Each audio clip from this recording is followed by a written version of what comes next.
Welcome to the Limitless Retirement Podcast. My name is Danny Gudorf, the owner of Gudorf Financial Group. Whether retirement is on your horizon or you've already made the leap, this podcast tackles your most important questions in retirement. Every episode, I'm here to share valuable tips and strategies to help you succeed in retirement. So let's go ahead and get started with today's show. Hey there, and welcome back to another episode of the Limitless Retirement Podcast. I'm your host, Danny Gudorf of Gudorf Financial Group. In this episode, we'll be discussing a common misconception about what you should do before retiring. It's a widely accepted notion, something that has been passed down potentially from our parents, media outlets, and just general retirement advice. However, I'm going to explain why this approach might not be the best for you and could potentially lead to negative consequences in your retirement. So, what is this common advice that you should avoid? It's the idea that you should become overly conservative with your investments as you approach retirement or during retirement. Now, I want to acknowledge that there is a valid reason behind this thinking. When you're no longer working and you're no longer earning an income, it's understandable to want a little more safety and security in your investment portfolio. So let's start by laying some groundwork to better understand this concept and why we should be thinking about it differently. We've all been taught by various sources that as you near retirement, you should reduce the risk in your investment portfolio and become more conservative as you approach that key retirement date. If you're someone who's either already retired or close to retiring, you probably resonate with this idea. But let me ask you a question. Why should we become more conservative? What are the reasons and thinking behind that? Well, here are some more common reasons that people give me when I talk to them about this concept. Number one, they say, I'm retired now, so I need to protect my money. Another one we heard commonly is, I can't afford to lose any money in the stock market now that I'm in retirement. Another one is, I want to ensure my money lasts for the rest of my life and to make sure that I never run out of money.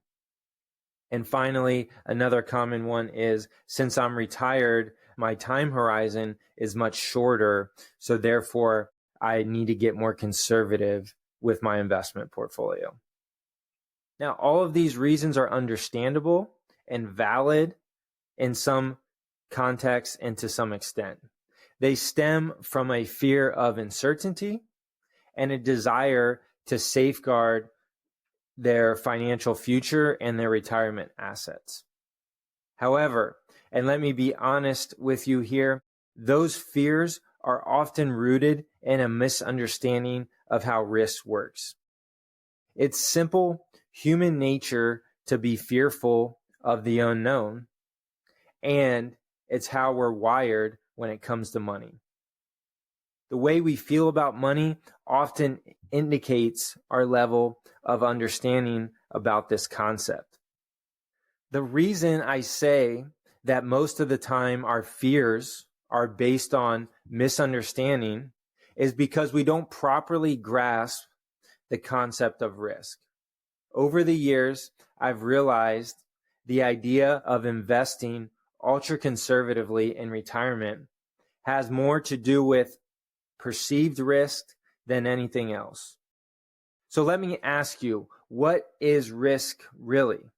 There's a book I like to give to all my new clients called Simple Wealth, Inevitable Wealth by Nick Murray.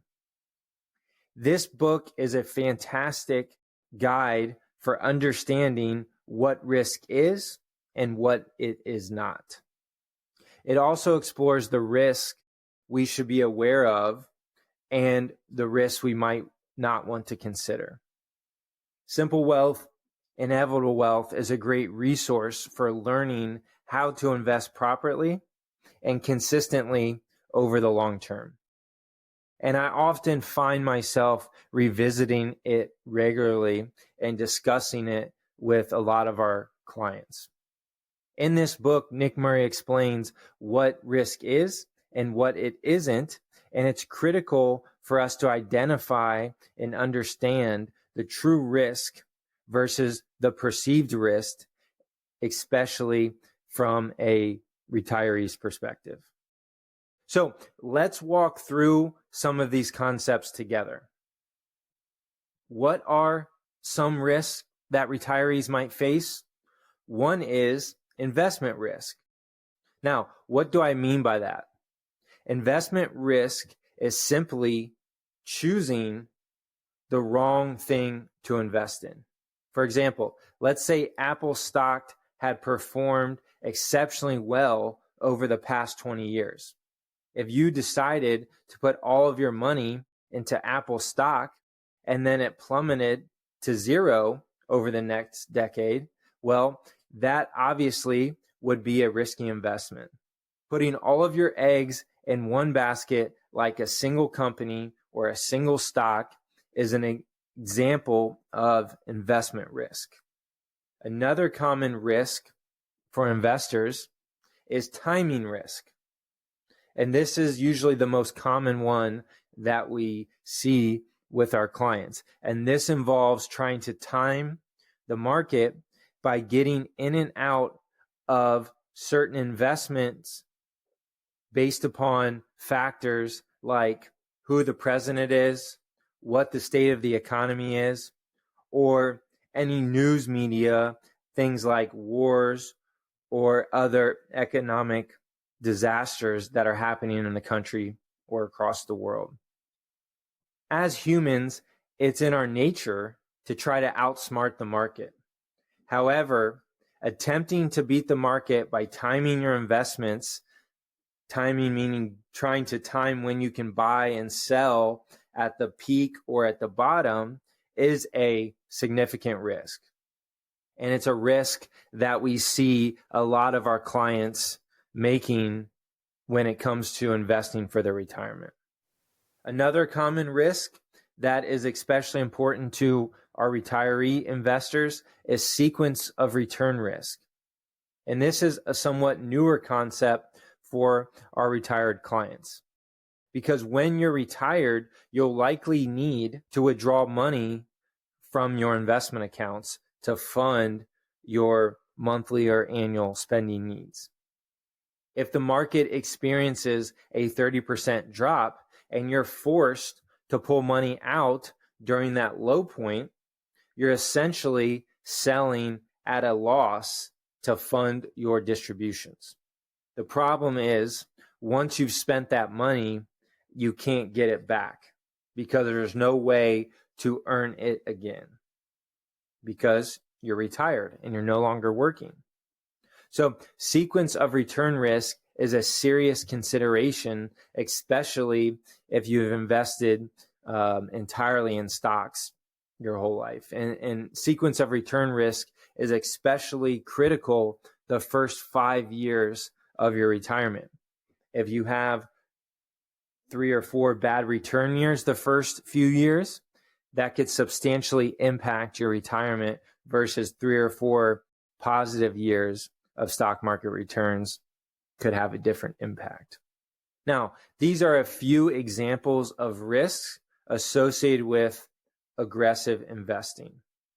You don't want to invest in an individual company. Allocate 100% of your investments to equities due to sequence of return risk, or try to beat the market by timing your investments or trying to pick different individual or specific stocks. These are all aggressive risks that we need to be aware of when we're thinking about investing for retirement.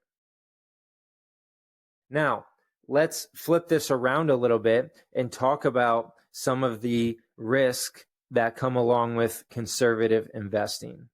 One extreme example of a conservative risk is keeping all of your money hidden under your mattress at home and not earning any returns or any interest at all because you don't trust the banks or the financial institutions.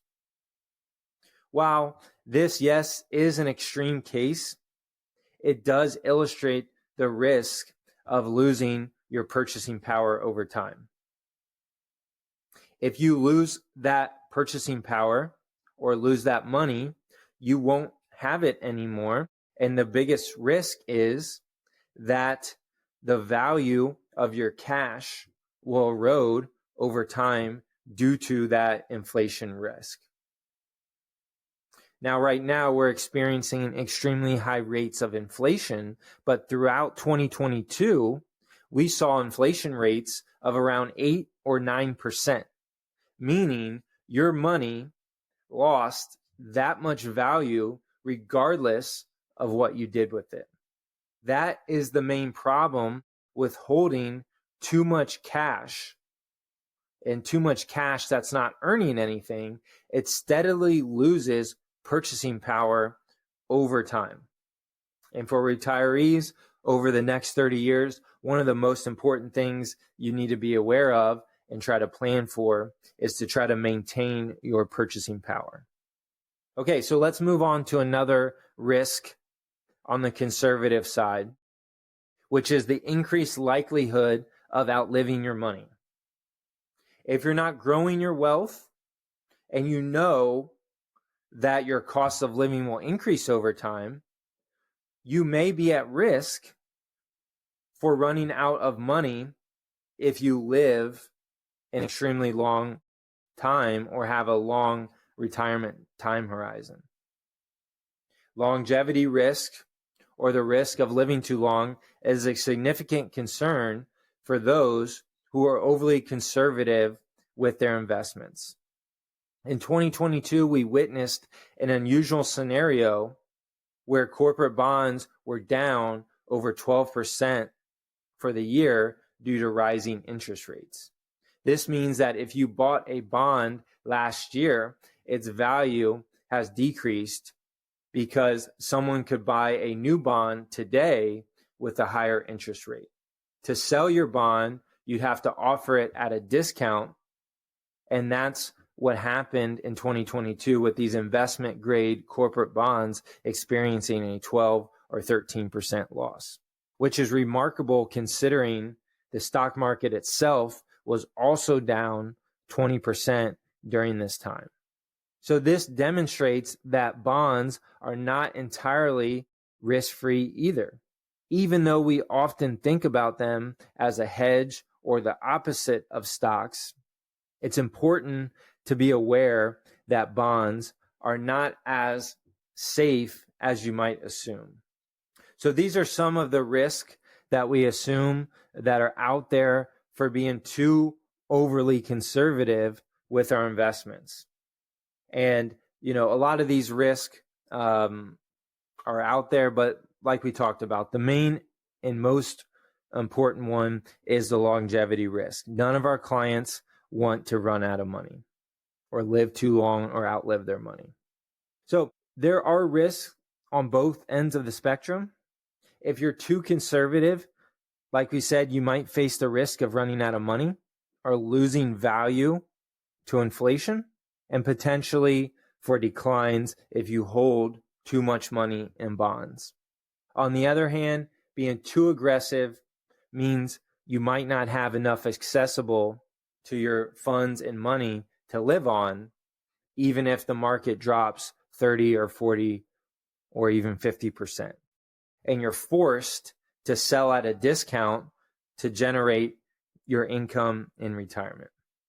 This is why it's key to find a middle ground, to find a balance. Why does this matter to you as a retiree? Because your time horizon isn't as short as you might think it is. Let's say you retire at age 60 and live until 90. That's a 30-year time horizon or a 30-year period of time. That's a long time to continue investing and growing your money to make sure you don't run out of it. And the only surefire way to deplete your funds is to withdraw annually without replenishing those distributions through those investment gains. So we've outlined the risk for being too conservative and too aggressive, but what should we do? And the thing that you need to do is you need to develop an investment plan that aligns with your income needs and your other retirement goals. Specifically, the amount of income you need to withdraw from your investment portfolio should dictate your allocation to each investment class. And this could be investments to stocks, bonds, and cash. So here's how I approach this concept with many of my clients. What we do for our clients is we create a 3-bucket retirement investing plan approach. The first bucket, or the first allocation, consists of cash and money market funds. These are the very safe and conservative assets that you'll need within the next 1, 2, or 3 years. At a minimum, I recommend having 1 to 2 years worth of living expenses in cash. This can be in a bank account, or this can be inside of your IRA brokerage account. And this is separate in addition from your reserve fund. So like in other episodes, we've talked about the importance of having a reserve fund. So we always recommend that clients keep 12 months of spending needs in a reserve fund to cover those one-off expenses that we know are going to happen in retirement. And this is different than the cash that we're setting aside to fund your annual retirement income spending distributions. Now, this money should not be subject to market volatility. It should be readily available for you when you need it. So, for example, let's say you needed to withdraw $50,000 annually from your investment accounts to cover your living expenses in retirement. You should have at least $100,000 in cash right now. This is liquid cash, not meant for investing in bonds or stocks. In addition, you should have another $50,000 or $60,000 in your reserve account in your checking and savings. And this money, it's there for you to access it tomorrow or next month or the following month if you needed it. Having 2 years worth of cash is the minimum we want to have in the first bucket, number 1. You can certainly have more if necessary, but that's where we get into being a little more conservative. This approach provides peace of mind knowing that regardless of the current economic or market conditions, you have sufficient funds to cover your living expenses for at least 1 to 2 years. It will help you sleep better at night, understanding that no matter what the stock market or market cycles we're experiencing, you can maintain your lifestyle because you have the necessary cash to meet your needs for the next 1 to 2 years. Now, hopefully, by that point, the market will have recovered somewhat, or we have made progress in other areas of our investment allocation. Now, let's move on to the second bucket.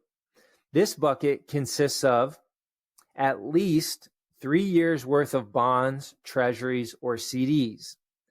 These are going to be your fixed income assets designed to provide a modest return without the expectation of substantial growth over time. I consider this midterm investment horizon bucket because you want these assets to be relatively safe but still earning a little bit. That's the purpose of bonds, treasuries, and CDs. They're still fairly liquid, meaning you can sell the asset and access the funds, but they carry much less risk compared to the stock market. The stock market's volatility is often what scares people away.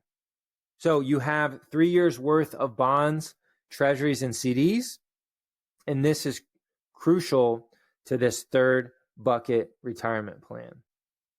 Based upon just these two buckets I've described, you already have 5 years worth of living expenses covered in cash and bonds. Keep in mind, these are just minimums that we recommend. You can always have more if desired. And in our office, we call this your war chest. And this 5 years of cash and bonds is going to provide you the comfort and clarity that you need to be able to then invest into this third bucket.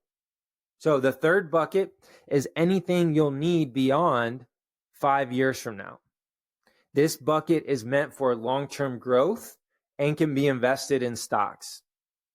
It's designed to outpace inflation and help provide income for you 20 years down the line. By creating this 3-bucket income approach, you've addressed your short-term, your mid-term, and your long-term needs throughout retirement. Notice that this approach isn't simply recommending a generic asset allocation based upon retirement rules of thumb.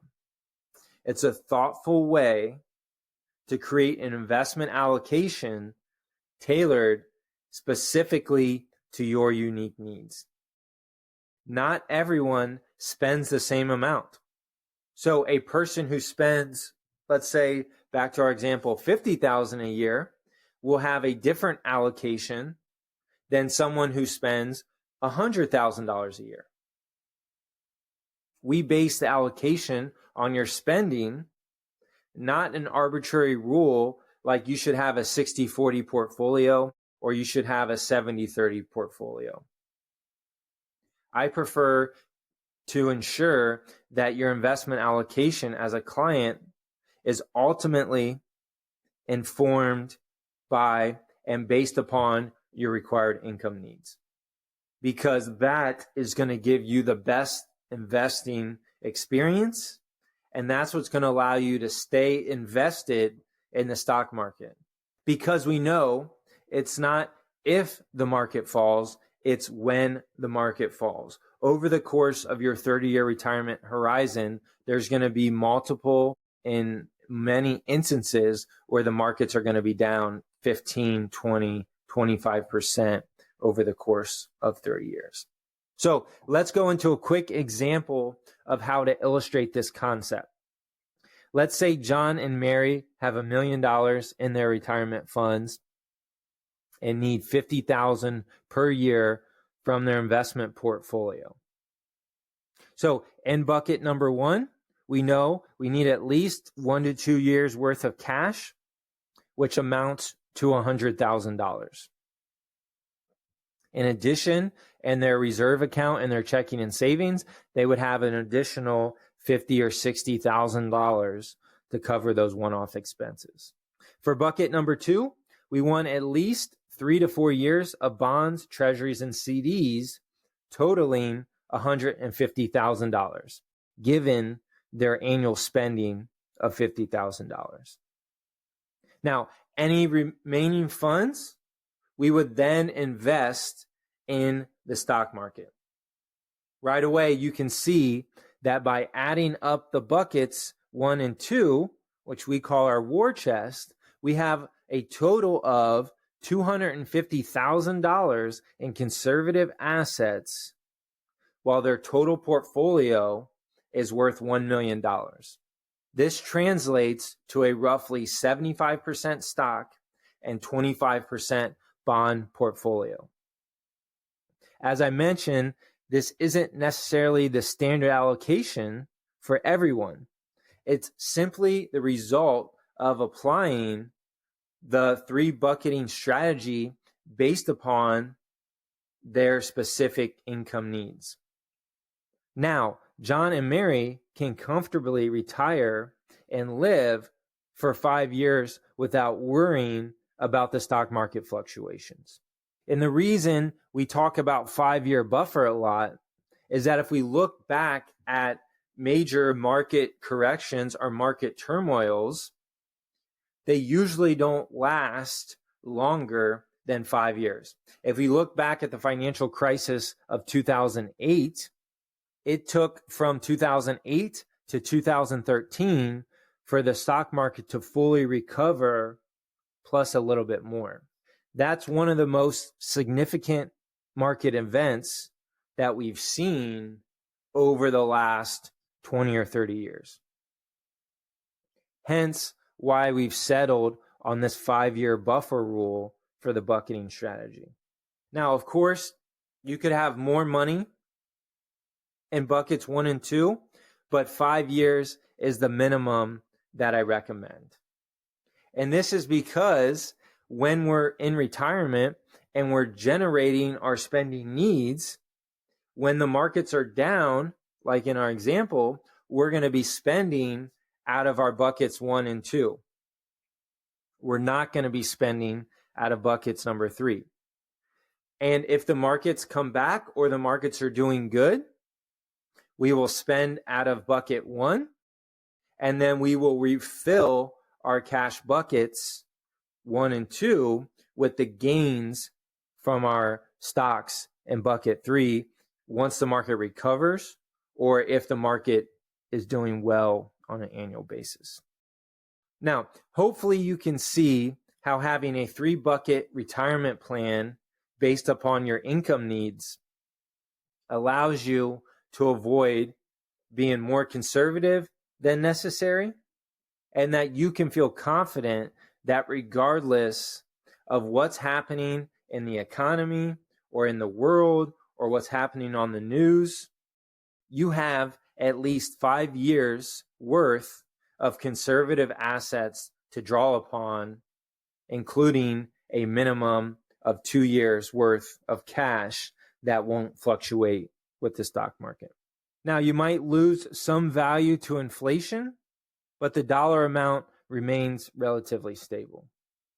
This bucket strategy aims to provide peace of mind and help you sleep better at night in retirement. And let's face it, this is the largest mistake that retirees can make in their retirement. And that mistake is selling when the market goes down. There's a number of instances where the market is down and retirees sell, and then the market snaps back 5 months later, 12 months later, 2 years later, and they still never were able to get back in, and they sold at a loss and then missed out on all of those gains. And that can be a retirement ruining experience. So to recap, as we close out here, as you enter retirement, the main thing to consider is not being overly conservative or fearful, but not being overly aggressive as well. I understand that you're likely, you've accumulated the most money you've ever had as you approach retirement, and you're no longer earning a paycheck, which can be overwhelming. But what I suggest is allowing yourself to feel that fear, but then moving past it and developing an investment plan based upon your income needs. This will help you weather any storm, both short-term and long-term, without compromising your current income needs or running out of money 20 or 30 years down the road. Creating a 3-bucket retirement plan is essential for a successful retirement that enables you to avoid being unnecessarily conservative.